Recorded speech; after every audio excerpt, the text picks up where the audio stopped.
Yo lo creo ciertísimamente y vislumbro tiempos muy particulares del Señor para su iglesia santa.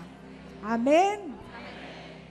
Padre, en el nombre de Jesús, estamos aquí tus hijos para honrarte, para servirte a ti. Gracias, Padre. A ti sea toda gloria y honra. Gracias por este tiempo que tú nos permites en tu compañía. Y ahora danos tu palabra, Padre. Fluya con libertad en los corazones. En el nombre del Padre, del Hijo y del Espíritu Santo. Mientras predicamos tu palabra, liberta los corazones. Sana a los enfermos. Señor, atrae las almas a ti. En el nombre poderoso de Jesús. Amén. Amén. ¿Puede tomar su asiento? Deme un minuto más. Hoy seguimos con este culto, luego tenemos una boda en el nombre de Jesús. Vamos a abrir nuestra Biblia en el Evangelio según San Marcos, capítulo 4, verso 35. Vamos a descubrir, hermanos, los tiempos que corren y cómo debemos pararnos en estos tiempos. Tengo una fuerte impresión espiritual de tiempos realmente únicos para la iglesia de Jesucristo. Pero hay un tiempo de gran zozobra para el mundo, pero únicos para la iglesia de Jesús. San Marcos capítulo 4 dice: aquel día cuando llegó la noche les dijo, pasemos al otro lado. Y despidiendo a la multitud, le tomaron como estaba en la barca y había también con él otras barcas. Pero se levantó una gran tempestad de viento y echaba las olas en la barca de tal manera que ya se anegaba. Y él estaba en la popa durmiendo sobre un cabezal. Y le despertaron y le dijeron: Maestro, ¿no tienes cuidado que perecemos? Y levantándose reprendió al viento y dijo al mar: Calla, enmudece. Y cesó el viento y se hizo grande bonanza. Y les dijo: ¿por qué estáis así amedrentados? ¿Cómo, no tenéis fe? Entonces temieron con gran temor y se decían el uno al otro: ¿quién es este que aún el viento y el mar le obedecen? Un texto tremendo que está en los otros evangelios. Luego vamos a tratar de mencionarlos. Está en los otros evangelios y tiene a lo mejor alguna variación en alguna palabra, pero varía, en alguna palabra, pero es exactamente el relato. Jesús estaba en el mar, una fuerte tormenta y los discípulos que tuvieron temor. Tenemos rápidamente una lectura de este texto, pero déjeme decirle algún pensamiento más al respecto.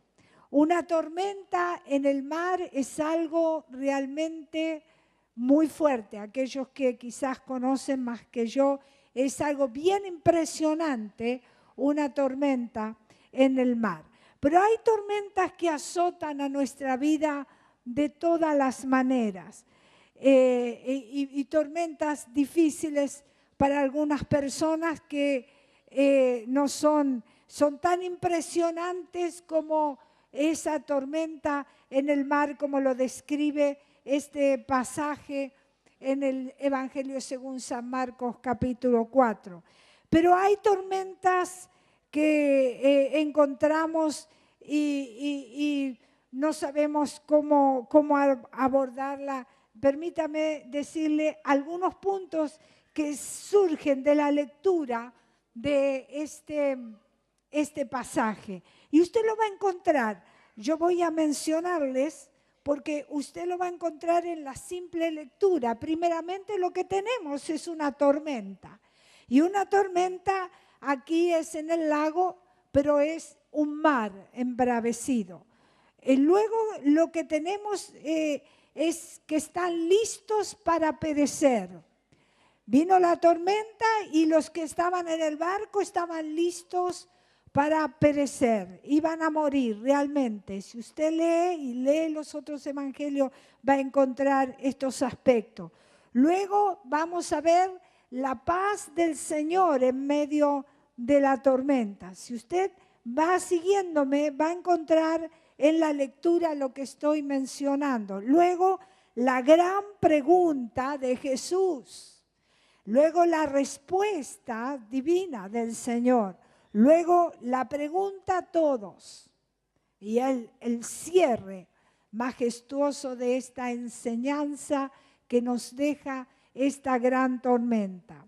Una tormenta en el lago, realmente esta historia nos muestra algo, no solamente que el Señor Jesús tiene autoridad para sanar enfermos, tiene autoridad para libertarnos, tiene autoridad para proveer a nuestras necesidades. Pero acá encontramos específicamente algo impresionante, porque hablamos de una tormenta en el mar. Entonces descubrimos que hay una autoridad que está sujeta al Señor, que tiene que ver con la naturaleza. La naturaleza está sujeta a la autoridad del Señor. Impresionante, hermano, porque aun cuando hay tantísimos textos donde hablan, cuando el Señor, mencionábamos en estos días en el centro de convenciones, cuando el Señor dirige a su pueblo para cruzar también las aguas, y era imposible, pero en 2 oportunidades el Señor ordena a la naturaleza de tal manera que las aguas se convierten en 2 grandes muros para que pase en seco el pueblo de Dios. Algo insólito, pero Dios tiene autoridad sobre la naturaleza. Él es el Señor del cielo y de la tierra. Y una vez más, y tantas veces como encontramos, los profetas dijeron, tenemos una necesidad, y de pronto vemos que aún el reloj se atrasa, aún el sol se para, y encontramos situaciones que serían imposibles. En un momento tuvo que alimentar al pueblo de Dios, hizo soplar un viento específico para que ese pueblo tuviese el alimento adecuado. Él es el Señor de la naturaleza, Él es el que tiene autoridad sobre todas las cosas creadas. Dios tiene autoridad. Él es el Señor. Hermano, qué bueno que nosotros podamos capturar en nuestro corazón esta realidad, que podamos capturar en nuestro corazón este concepto tan importante en nuestra vida cristiana. Él es Señor de todo. Él es el que tiene autoridad.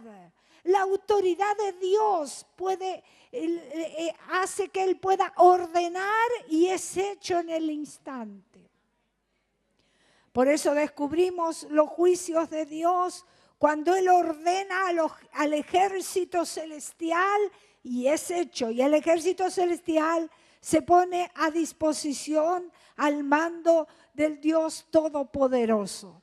Qué impresionante, hermano, pensar cuando de alguna manera encontramos al Señor ordenando cada situación de nuestra vida. Impresionante. Cuando Él dice que Él envía a sus ángeles, a los santos, a sus hijos, a sus amados, que acampen alrededor y los cuiden y los defiendan. Él tiene autoridad. Entonces acá descubrimos que hay autoridad sobre la naturaleza. Amén. Está sujeta a Él. Entonces esto prueba una vez más que Él es Señor. Él es Señor. Diga conmigo, Él es Señor. Y en este caso, Él es el Señor de todas las cosas creadas. Amén. Luego vimos en la lista rápida que les mencioné, que estaban listos para perecer. Si usted lee el texto, listos para perecer. Estaban para morir. La tormenta estaba azotando, dice, la barca. Y digo, insisto, son tormentas tremendas. De hecho, hemos visto catástrofes muy serias. Y realmente ellos estaban para morir. Era una barca.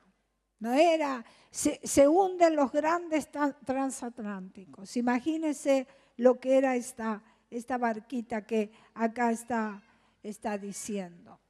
Tenía una gran fuerza esta tormenta y el barco comenzaba a hundirse. Hay dos cosas que yo quiero tener y ver rápidamente con usted en cuenta en cuanto a la tormenta. Número uno, la tormenta que azotaba. Y como dije, hermano, en un principio, ¿cuántas veces las circunstancias de un momento a otro cambian? Y cambian de una manera tan fuerte como esta tormenta, que parece que estamos listos para perecer. Tormentas, así como esta tormenta en el mar. Gente que está con enfermedades, personas que quedan sin empleo, problemas económicos, familias rotas, destruidas. Problemas serios en nuestra vida. Parece esa tormenta que estamos listos para perecer. Parece que no tuviésemos esperanza. Parece que no hubiese salida para nuestra vida. La tormenta es tan fuerte que parece que estamos listos para dejar de ser. Nos paraliza de pronto de tal manera que decimos, al punto de agotarnos, que decimos, estoy para morir, me siento morir, no tengo fuerza ya. Así estaban esta gente en ese barco, pero en el barco de nuestra vida ocurre tantísimas veces estas cosas. Las olas azotaban aquel barco. Pero hay otras circunstancias. Las olas, cuando vienen dentro del barco, ya no hay esperanza alguna.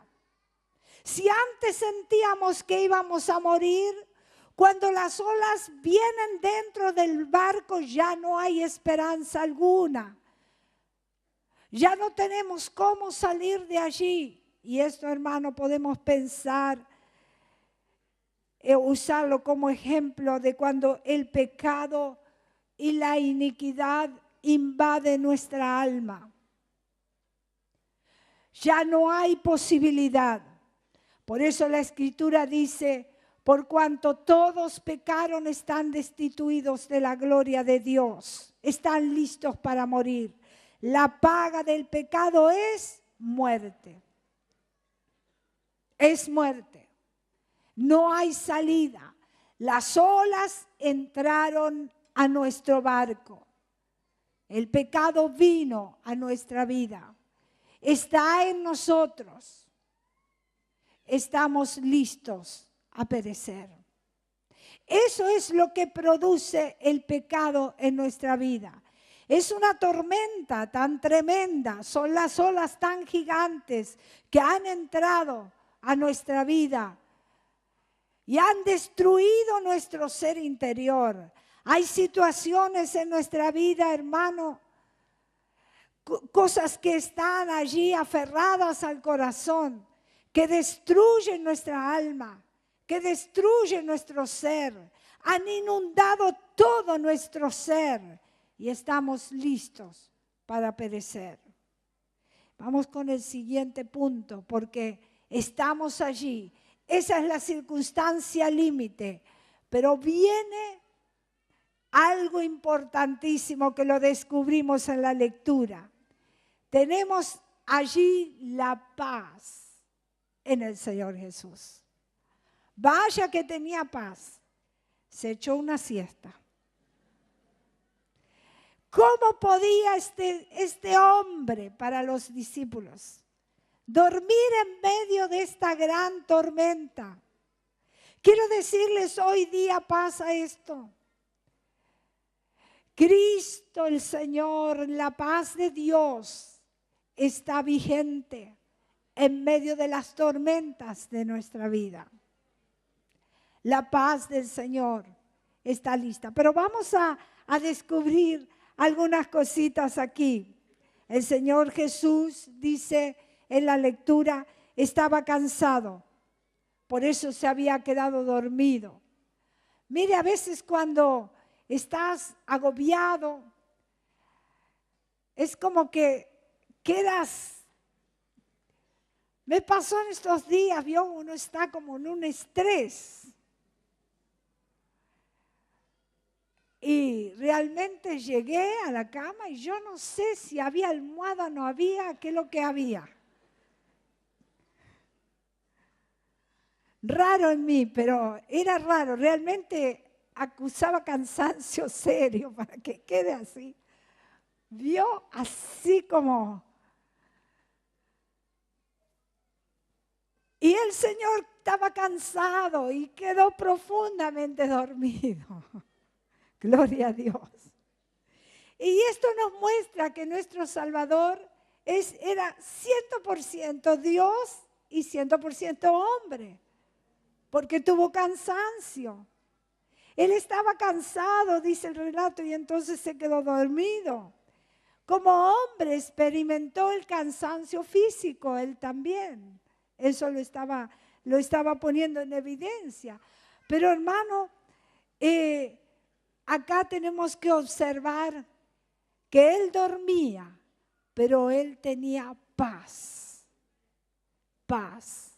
Entonces, ¿cómo era posible que en medio de esta tormenta el Señor dormía? Porque tenía paz. El Señor Jesús quedó dormido. Es un gran ejemplo lo que nos deja el Señor Jesús y la realidad de que podemos confiar en Él. Porque Él es la paz. El Señor es paz. Y acá lo describe. Jesucristo es la paz en medio de la tormenta. Y es la realidad de la vida. Es bueno cuando lo leemos, Jesús es paz, y lo contamos, Jesús es paz. Pero déjeme decirle algo, el creyente se pone en evidencia cuando viene la tormenta. Cuando está la tormenta y se ve la realidad del creyente. Si realmente lo que ha dicho por tanto tiempo en medio de la tormenta es real, Él es su paz. El Salmo capítulo 3, verso 5 dice, yo me acuesto, me duermo y vuelvo a despertar porque el Señor me sostiene.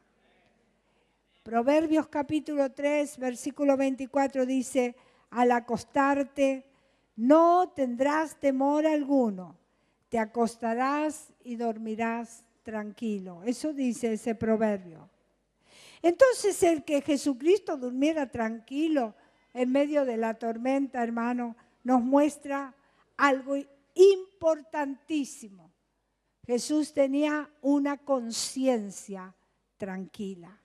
Déjeme decirle, hermano, cuando nosotros tenemos, como dice la Biblia, la mala conciencia no nos deja, no nos trae paz. Estamos intranquilos. Estamos como agitados. No podemos con nosotros mismos. y vamos y venimos y tenemos inseguridades. No tenemos esa seguridad en nuestro corazón de que el Señor está con nosotros, que Él es nuestra paz, porque nuestra conciencia está en dificultades. ¿Y qué de aquellos que han llegado al punto de que su conciencia esté cauterizada? No pueden recibir esa paz del Señor. Es imposible. Porque está cauterizada. Nada le llega de Dios. Nada. Todo rebota. Usted habla y esa persona tiene un libro, tiene un discurso y de ahí no sale. Ahí no sale. Y usted intenta explicar, y usted intenta enseñar, y usted intenta edificar, y usted intenta guiarlo a las buenas aguas, pero es imposible. Siempre están ahí parados en ese discurso. Hay una conciencia cauterizada, pero Jesucristo es paz. Es paz. Y Él nos deja una gran enseñanza. Él tenía una conciencia tranquila. La gran pregunta de Jesús. Qué tremendo. Maestro, gritaron. Maestro, ¿pero qué te pasa? ¿Cómo puede ser que estás durmiendo y estamos listos para perecer? Escúchame, ¿no te importa que nos ahoguemos? ¿Qué te está pasando? Vean ustedes luego en los otros textos de Mateo, capítulo 8, versículo 25, dice, ellos gritaron, Señor, sálvanos, que nos vamos a ahogar. En Lucas, capítulo 8, versículo 24, dice, Maestro, que nos vamos a ahogar, gritaron. Maestro, que nos ahogamos. Todos juntos gritaron, Maestro, que nos ahogamos. Imagínense si en esta noche todos juntos gritamos, Maestro, que nos ahogamos. Díganlo despacito porque si no los vecinos van a echar. Pero díganlo todos juntos, Maestro. Llévelo usted a un límite de desesperación, al punto de la desesperación.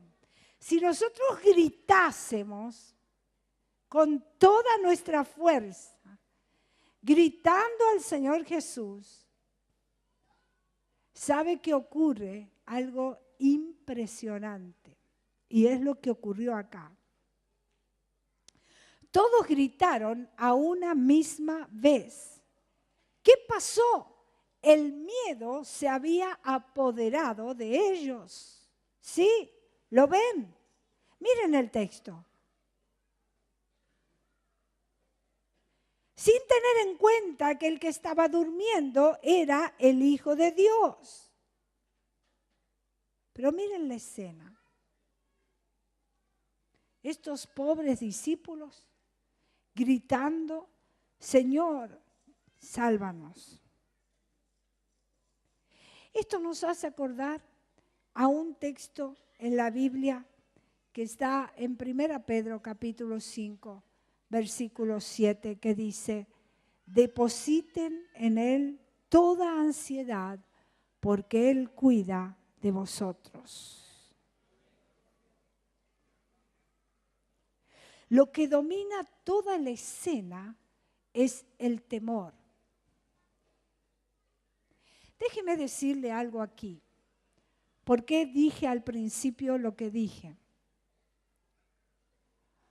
Hay una humanidad gritando desesperación, desaliento, desánimo y temor. Hay una humanidad gritando.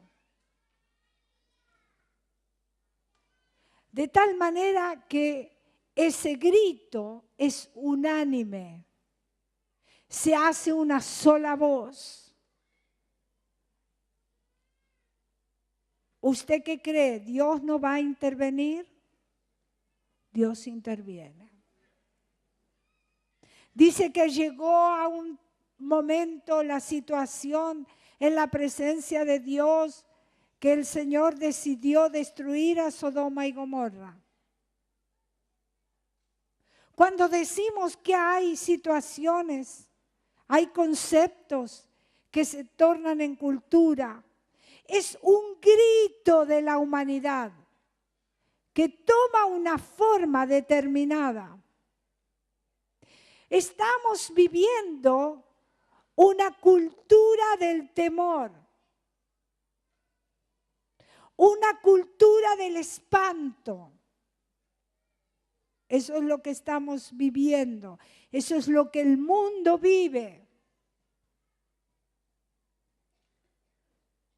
Pero la realidad es que el Señor dijo que nos fortalecemos en Él y que nuestra fuerza es su gozo.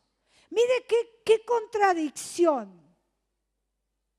Para la iglesia, nuestra fuerza, nuestro grito unánime es: el gozo del Señor es mi fuerza. Aún en las tormentas más duras de la vida, el gozo del Señor es mi fuerza. Ese es el grito del creyente comprometido con Dios, ese que ha entrado en el santuario de Dios, ese que entra en esa comunión con Dios, ese que tiene relación con el Padre, ese que tiene relación de amistad con el Padre, ese tiene un grito de esperanza, un grito de certeza, y dice: el Señor, su gozo es mi fuerza. No es un grito de temor, no es un grito de desesperanza, es un grito de gozo.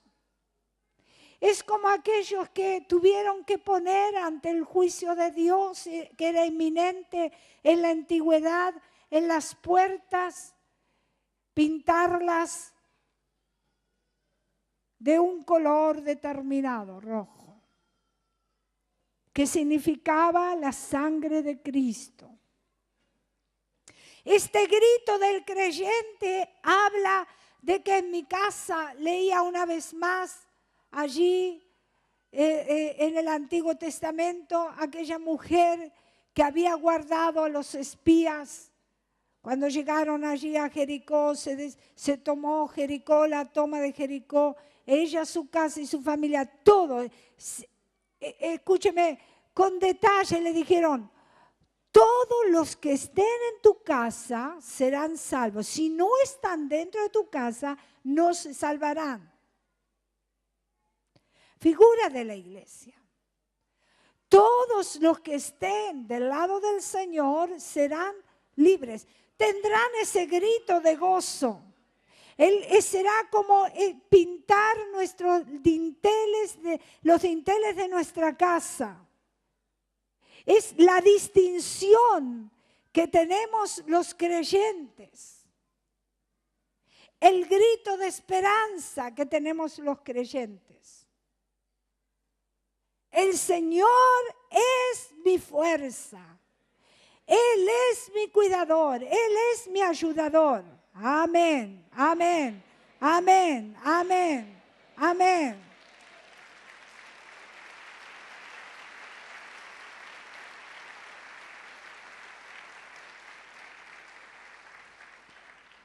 ¿Cuál era la respuesta del Señor ante este clamor de temor de estos discípulos? Dijo el Señor, casi que él escuché, dijeron: silencio.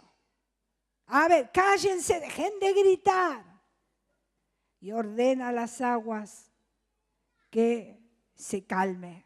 Y el viento, dice, al instante, dice la Escritura, se calmó. Quedó completamente tranquilo. Hermano, qué majestad la de nuestro Señor. Qué autoridad la de nuestro Señor extraordinaria. Cuando Él viene a nuestra vida dice: Dejen de gritar desesperanza, dejen de gritar temor, eso es el mundo sin Dios. Pero tienen a Cristo, silencio, haya calma, dice el Señor. Aleluya. Y dice que al instante hubo calma. Y al instante hay calma en nuestra vida cuando Dios interviene. Porque Él no solamente remueve la causa del problema, como estuvo acá en la lectura, hermano, sino que también remueve el efecto que produce el problema. Eso hace el Señor por nosotros. Aleluya, gloria a Dios. Y también nos libra de la ira de Dios sobre el mundo entero. Luego le dice a los discípulos, ¿por qué tienen tanto miedo? Es como si les dice lo siguiente, mire, ¿todavía no tienen fe? Es que todavía no tienes fe. He estado contigo, me has visto tantas veces, me has visto actuar tantas veces. Es que todavía no tienes fe. ¿Todavía estás dudando? Pasó con el pueblo de Dios. Y no entraron a la tierra prometida porque dice que tenían corazón perverso de incredulidad. Pero es que todavía están con ese corazón perverso. Es que todavía no tienen fe. ¿Cómo es posible? ¿No me han visto tantas veces actuar? ¿No me has visto en tu vida cuando estabas en esto, cuando estabas en esto, cuando estabas en esto? ¿Quién te crees que intervino? ¿Quién te crees que te sacó de ese lugar? ¿Quién te crees que te libró? Es que todavía estás allí, en esas dudas. ¿Cómo es posible? Dice el Señor. Todavía no tienen fe. Sus discípulos habían visto milagros del Señor. Se estaban para ahogar, pero el Señor de los señores estaba con ellos.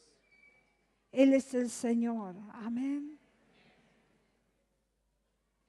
Nuestro Señor les quería decir que la fe no es solamente, hermano, el decir yo tengo fe, el decir yo creo en esto, sino en creer que la persona, en esa persona que produce esa fe en nuestro corazón para alcanzar las cosas imposibles, en la persona de Jesucristo. Y en este caso, el mismo Señor estaba en la barca. Hermano, el Señor prometió, cada vez que se reúnan, yo estaré presente. ¿Es que todavía no tienes fe para creer que Él está en medio de su pueblo obrando, hermano? ¿Es que todavía no crees que Él está aquí? ¿Es que todavía no crees que Él es tu ayudador? ¿Es que todavía no crees que Él es tu sanador? ¿Es que todavía no crees que Él es la fortaleza de tu vida? ¿Es que todavía no crees? Piensa, hermano. ¿Has entregado tu vida a Jesús? Cierra tus ojos. ¿Has entregado tu vida a Jesús?